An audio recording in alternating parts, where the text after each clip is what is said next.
Salam, bugünkü mövzumuz olacaq potensial enerji. Bundan əvvəlki mövzumuzda enerji haqqında məlumat vermişdik. Enerji nə idi? Cismin iş görmə qabiliyyətini xarakterizə edən skalyar cəmiyyətdir və beynəlxalq sistemdə vahidi jouldur. Mexaniki enerjinin iki növü var.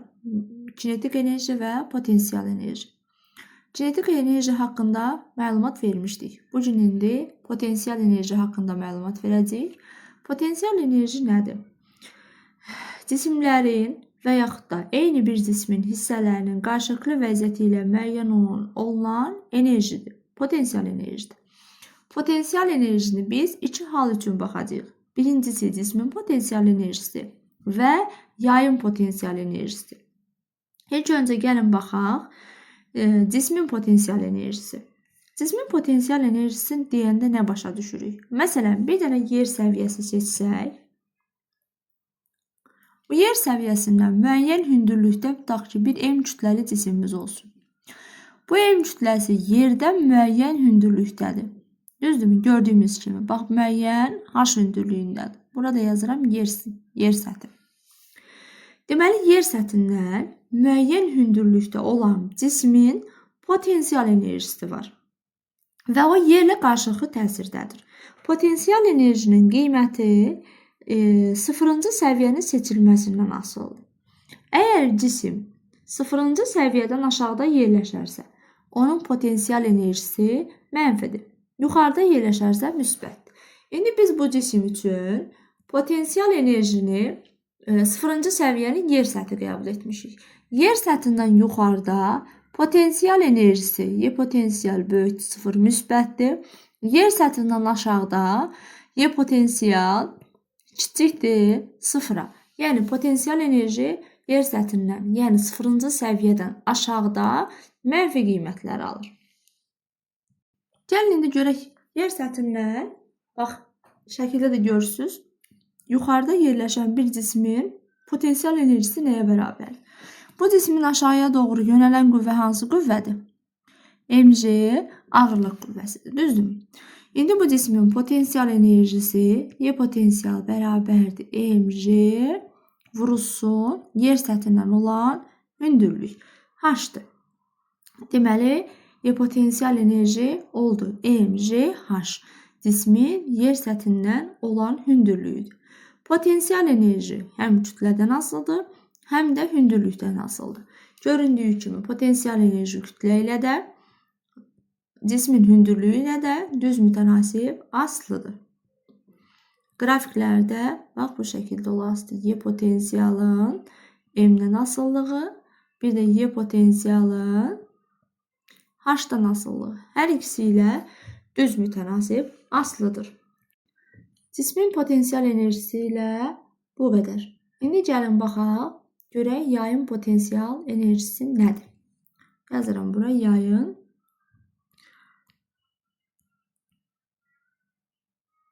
yayın potensial enerjisi.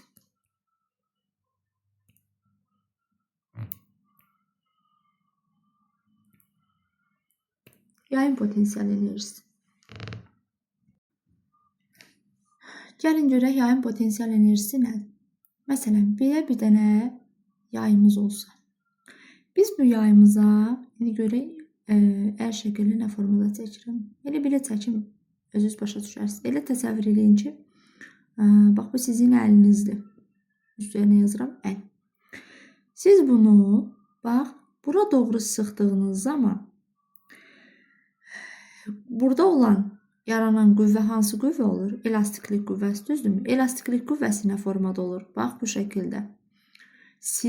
Əgər siz yayı içəriyə doğru sıxdığınız zaman o sizə əks istiqamətdə təsir göstərərək öz əvvəlki vəziyyətinə qayıtmaq istəyir. Və yaxud da tərsinə. Məsələn, sıxılmış bir yaydır. Siz bunu bu şəkildə dartsanız, əlinizdən dartsanız, bu sizi təkrardan qüvvə təsir edərək əlinizə öz əvvəlki vəziyyətinə qayıtmağa çalışasınız. Və bunların hər ikisi, istər yayın uzanması, istər də yayın sıxılması. Burada hər ikisinin potensial enerjisi var. və potensial enerjinin ifadəsi bu şəkildədir. Potensial bərabərdir kx kvadrat bölünsün 2-yə. Buradan x'i də tapa bilərik. Ondan sonra k'nı da tapa bilərik. Və yaxud da y potensial bərabərdir. Kx bizdə nə idi uşaqlar? F elastiki döydümü? F elastiki bölünsün. F elastikinin kvadratı bölünsün 2k'ya. Buradan elastiklik qüvvəsini də tapa bilərsiniz. Gəlin tapaq. F elastiki bərabərdir. Kök altında 2k vurulsun y potensial. Sonra, məsələn, potensial enerjinin bu düsturunda yaza bilərik. Y potensial bərabərdir. F elastikliyi vurulsun x-ə bölünsün 2-yə. Buradan da elastikliyi tapa bilərik. F elastiklik bərabərdir. 2y potensial bölünsün x-ə. İndi gəlin bunların qrafiklərini çəkək. Görək bunlar bir-birinə necə asılıdır. Deməli, ilk öncə çəkək nəyi? Yayın potensial enerjisi uzanmasının kvadratı ilə kvadratik asılıdır.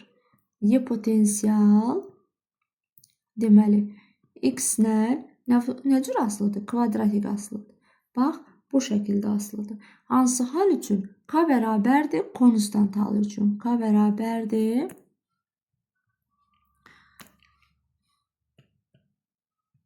konstant halı üçün. Bərabərdir yazmışam. K bərabərdir konstant halı üçün. Yaxşı, indi gəlin bu ikinci düstura baxaq. Burada yaxşı potensial enerji necə asılıdır? Yenə kvadratik asılıdır. Yenə y potensial enerji F elastiki qüvvəsindən kvadratik asılıdır. Burada nədir? Yenə bax, elastiki ilə kvadratik asılıdırsa sabit olan K'dır. Yenə K bərabərdir, konstantdır. Daha sonra F elastikinin y potensialdan asıllığı. Bunu da yaza bilərik. Məsələn, F elastikliğinin y potensialdan asıllığı. Nə formada asılıdır? Kök altı ifadədir. Hansı hal üçün? K bərabərdir konstant halı üçün. Kök altı asılıdır. Və yaxud da kx kvadrat bölünsün 2-dən y potensial bərabərdir kx kvadrat bölünsün 2-dən x-i tapsaq x bərabərdir kök altında 2y potensial bölünsün k olmurmu? Deməli, yenə x-lə y potensial kök altı asılıdır. Bax, bu şəkildə x y potensialda kök altı asılıdır. Hansı halı üçün? K bərabərdir konstant halı üçün. Sonra elastiklik qüvvəsi y potensialdan kök altı asılıdır, onu dedik. Sonra y potensial enerji, məsələn, F elastiklik potensial enerji yuxarıdan çəkim. Sürüşdürün biraz.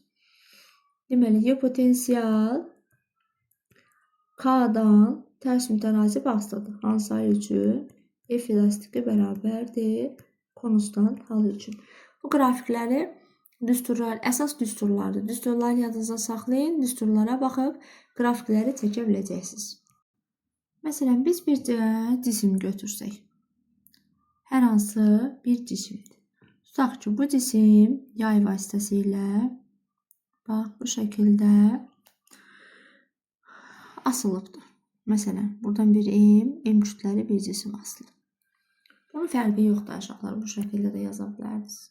Bunu silib, bu biraz çaşdırası sizi. Məsələn, buradan belə assaq, bax, bu şəkildə yaza bilərik. Məsələn, bir dənə dayaqdır və ondan M kütləli cisim yay vasitəsilə asılıbdır. Məsələn, bu cismin sərtliyi nə olur? K. Düzdürmü?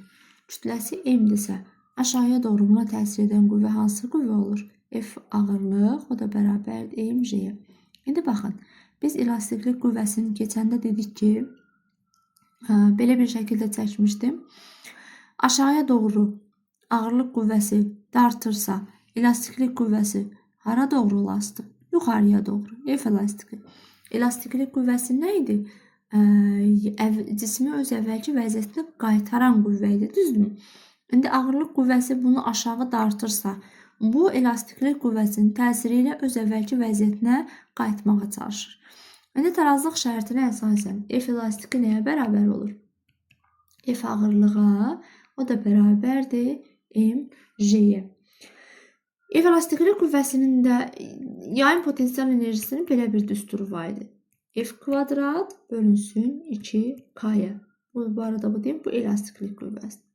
İndi onun yerinə, məsələn, bu düsturu yaza bilərik. F-in yerinə mg yazsaq nə olur? Mg-nin kvadratı bölünsün 2K-yə. O da bərabərdir m kvadrat j kvadrat bölünsün 2K-yə.